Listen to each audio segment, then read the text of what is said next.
Buh buat ron, buh buat lako, buh nyo lum pegah mentang ke tanyo yang lako. Tanyo lako tam tapeng tabena mtu. Watai perle le anu le perumo. Pe perle na lah segala. Tapi watai gampang na hana ibuh yum. Nyan naga kebaikan hana harga tagai ke kayo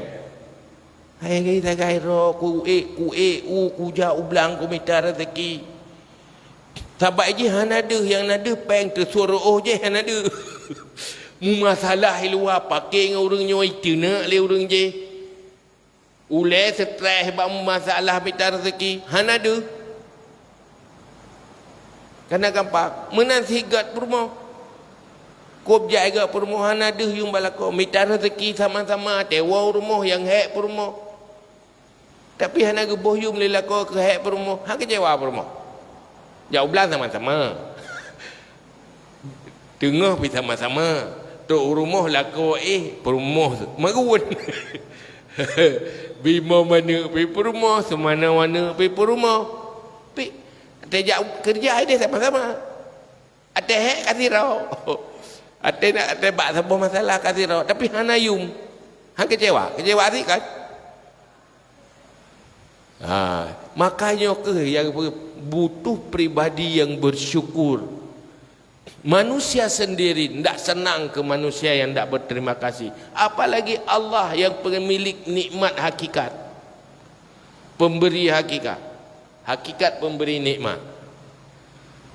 Maka kau nu janji Allah la in syakartum la azidannakum menyoka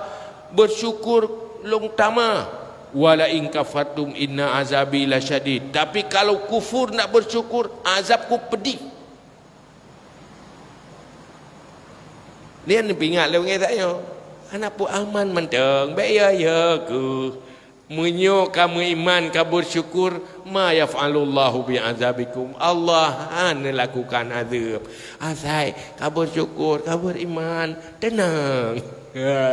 beriman bersyukur tenang mendak tapi menyo kufur inna azabi lasyadid azabku pedih maka seriuslah memerangi kejahilan kufur terhadap nikmat dan serius belajar tentang syukur terhadap nikmat pagi bancara nyan tamurno ada nyo baru pun dah mulai buat bab syukur.